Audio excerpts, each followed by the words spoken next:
आपकी टिप्पणी चाहूंगा इस बड़ी समस्या पर। नमस्कार वोरा साहब, अपने सभी साथी पैनलिस्ट को भी नमस्कार और अपने दर्शकों को भी। देखिए वोरा साहब, ये सारी जो चीज़ें अभी आपने रखी पीपीटी के माध्यम से, तो वो चीज़ ठीक है। जो मुझे लगता है जो इसके मूल में क्या है, वो मूल ये है कि ये जो नेकेड कैपिटलिज्म भारत ने और या क्रोनी कैपिटलिज्म जिसको हमने एडॉप्ट करना शुरू कर दिया है, उसका ये परिणाम है। क्योंकि कैपिटलिज्म का जहां नेकेड हो जाता है, वहां पर उसका एकमात्र मोटिव प्रॉफिट कमाना होता है, न कि सोशल सिक्योरिटी।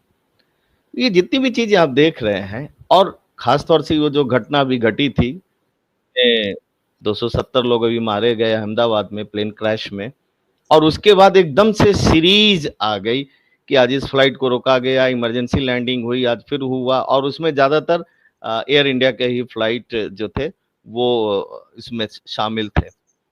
तो आखिर क्या एकदम से सारे फ्लाइट खराब हो गए ना? बड़ी सीधी सी बात है कि जो मेंटेनेंस था और इसके अलावा जो उसका इंस्पेक्शन जो होता है हर फ्लाइट का, मतलब टेक ऑफ के पहले होता है, चूंकि वो लगातार नहीं किया जा रहा था, उस घटना के बाद किया जाने लगा, तो सारी खामियां निकलकर सामने आने लगी। तो ये कहने का मतलब ये है कि भारत में आपने कैपिटलिज्म को अपनाया तो जरूर, पीपीपी मॉडल पे अभी भी 25-26 का जो है उसमें 11 एयरपोर्ट्स को भी और किया जाएगा, लेकिन जो सिक्योरिटी सिस्टम है उसके साथ आपने जबरदस्त खिलवाड़ किया, उस पर बिल्कुल ध्यान नहीं दिया। कहां से ज्यादा पैसा है, सिर्फ ये मोटिव रखा। सरकार ने भी अपनी तरफ से जो एक सुपरविजन होना चाहिए या जो एक कंट्रोल होना चाहिए, शायद उससे आंखें मूंद ली। मुझे लगता है कि एयरलाइंस में तमाम सारे लोग, जो बहुत सारे पद खाली हैं, उस पर भर्ती नहीं की गई, और केवल यह देखा गया ज्यादा से ज्यादा फ्लाइट जो है वो उड़ाई जाए। बावजूद इसके आप देखेंगे कि पिछले 8-10 वर्षों में भारत में एयरलाइंस की संख्या में कमी हुई है। आज की डेट में केवल इंडिगो अगर आप देख लें, एक एयर इंडिया, इसके अलावा तीसरा क्या है, स्पाइस जेट की भी संख्या बहुत कम हो गई है। तमाम सारे एयरलाइंस बंद हो चुके हैं, यानी ऑप्शंस ही नहीं है। और मजे की बात है कि सरकार ये कह रही है कि हमें इसको विश्व स्तरीय बनाना है। तो ये विश्व स्तर कैसे बनेगा, उसके पीछे ये मोटिव अब समझ में आ ही रहा। और सबसे बड़ा कोढ़ में खाज ये कि सारे के सारे एयरपोर्ट, कोशिश ये की जा रही है कि अडानी को दे दिया जाए। जब अडानी को दिया गया था, तो एक मजे की बात बताऊं, संभवतः 5-6 साल पहले की बात है या उससे भी ज्यादा, उनका जो लाइसेंस दिया जाता है एयरपोर्ट मेंटेनेंस के लिए, अडानी का कोई भी एक्सपोजर नहीं था। तो जो कानून बनाया गया है कि एयरपोर्ट लाइसेंसिंग में कंपनियों का इतने वर्ष का अनुभव होना चाहिए, मेंटेनेंस में, ऑपरेशन में और तमाम सारी चीजों में, अडानी का नहीं था। उस कानून को ही बदल दिया गया था। उसके पहले जीएमआर एयरपोर्ट, मुंबई अभी भी शायद जीएमआर के तहत, एग्जैक्टली मैं भूल रहा हूँ, आप बताएंगे बोरा साहब। मुंबई अडानी एयरपोर्ट के पास है, पहले जीवीके के पास था, उसके हाँ, खिलाफ जीवी के, रेड की जी गई, उसको जी धमकाया गया कि अगर तुझे रहना है तो जेल में चले जा, वरना अडानी को बेच दे। तो उसने अडानी को बेच के निकल गया। जी, उसने अडानी को भी बेच दिया। वो सारी चीजें टैसिट अंडरस्टैंडिंग थी, वो जीवीके के पास में था। तो खेल ये हो रहा है कि आने वाले समय में सारे के सारे एयरपोर्ट जो हैं वो अडानी को सौंप दिए जाएंगे। तो अडानी एक ऐसा अस्त्र और शस्त्र है वर्तमान सरकार का कि किसी भी फील्ड में उनको अगर खनन में योग्यता नहीं है तो उनको आप खनन दे दीजिए, उनको अगर एयरलाइंस में योग्यता नहीं है तो आप एयरलाइंस दे दीजिए, उनको बाकी किसी भी चीज में योग्यता नहीं, वो सब आप उनको दे दीजिए, अडानी सारा काम कर लेंगे। इस देश में अडानी और अंबानी यही दो घराने बचे हैं। और सरकार भी बड़े आराम से कह रही है कि हाँ, हमारा देश जो है वो विश्व गुरु हम बन रहे हैं और हमारा देश बहुत प्रगति कर रहा है। तो ये जो घटना है, मतलब अहमदाबाद की घटना, इतना शॉकिंग और हम सभी लोगों के लिए इतना दुखदाई था। यानी लोगों की जान की कोई कीमत नहीं है भाई। कैपिटलिज्म में यही तो होता है। व्यक्ति क्या होता है, एलियनेशन। भाई मार्क्स ने एक थ्योरी भी दी है, 4-5 प्रकार के एलियनेशन भी बताए कि अल्टीमेटली जो व्यक्ति है उसका स्वयं से, अपने आप से भी अलगाव हो जाता है। Alienation from product, alienation from himself, alienation from the society, और सारी चीजों से एलियनेशन उसका हो जाता है।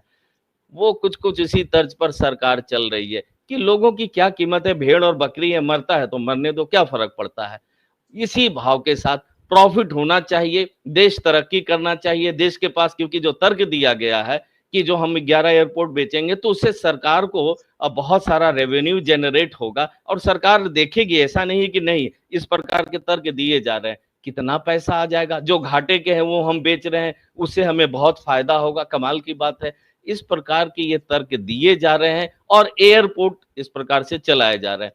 तो देखिए भारत में एयरलाइंस की जो स्थिति है आज की डेट में डर लगने लगा है। मैं तो बिल्कुल अब डरने लगा हूँ कि भैया मैं नहीं जाऊंगा, फ्लाइट से नहीं जाऊंगा, मैं ट्रेन से चल जाऊंगा, अब ज्यादा अच्छा है, इससे नहीं जाऊंगा, फ्लाइट से नहीं जाऊंगा, क्योंकि एक दो बार मैं भी जब गया हूं तो कुछ इस प्रकार की चीजें हुई है, डर के मारे हालत खराब हो गई। जब लैंडिंग कर रहे थे तो वो भयानक आवाज हुई, लगा कि अब जान गए कि प्राण गए। तो मैं कोशिश करता हूं कि एयरलाइन से न जाए। तो ये स्थिति, और सरकार, मोदी जी ने क्या कहा था कि हम एक ऐसी सरकार बनाएंगे जिसमें चप्पल पहना हुआ व्यक्ति भी सस्ता हवाई सफर कर सके। तो सस्ता हवाई सफर कितना वो कर रहा है वो तो अलग विषय है, लेकिन उसका जान जरूर सस्ता अरे हो गया। सर, जो बूट पहने हुए थे ना, सूट बूट पहने थे, वो भी चप्पल पे आ गए हैं सर, आपको मालूम नहीं, ये हाल है जी सरकार जी का। जी जी जी जी। तो वो उनकी जान जरूर सस्ती हो गई है। और पिछले 5 वर्षों में एयरलाइंस का नॉर्मल जो किराया है वह डबल मिनिमम हो चुका है। बिल्कुल लीन पीरियड में, बरसात में, जब कोई टिकट नहीं लेने वाला है उस समय 5 साल पहले और अभी देख लीजिए डबल से ज्यादा हो चुका है। और जिस समय बहुत ज्यादा डिमांड है उस समय तो भयानक मतलब रेट से 40,000, 50,000, 30,000 जो भी हो सकता है जितना वो मांगे, क्योंकि पूंजीवाद का ये शक्ल है, पूंजीवाद इसी प्रकार से काम करती है। तो कहने का आशय ये है कि एक प्रकार से पूंजीपतियों के हाथ में पूरी एयरलाइंस जो है वो गिरवी रख दी गई है। थोड़े बहुत जो सरकारी कर्मचारी हैं उनको वह सुविधाएं नहीं है। और लगातार ये भी जो मैंने देखा कि जो पहले वेतन मिलते थे इनको, उन वेतन उतना भी नहीं मिल रहा, अब कम कर दिया गया, कर्मचारियों की संख्या भी कम हो गई है। ये भी चीज है, देखिए डबल मार है, किराया बढ़ा रहे हैं वो जा रहा पूंजीपतियों की जेब में, लेकिन जो बेचारे काम कर रहे हैं उनके वेतन में कटौती कर दी गई। और अगर घटना घट गई तो मत पूछिए, उनके खिलाफ तमाम सारे वो चीजें बैठेंगी और उनका वेतन भी कटौती होगा और उनको जेल जाने की भी नौबत आ सकती है। ये तमाम सारी चीजें हैं जो वाकई बड़ी ही चिंताजनक है और मुझे तो अच्छा नहीं लग रहा है भविष्य फिलहाल।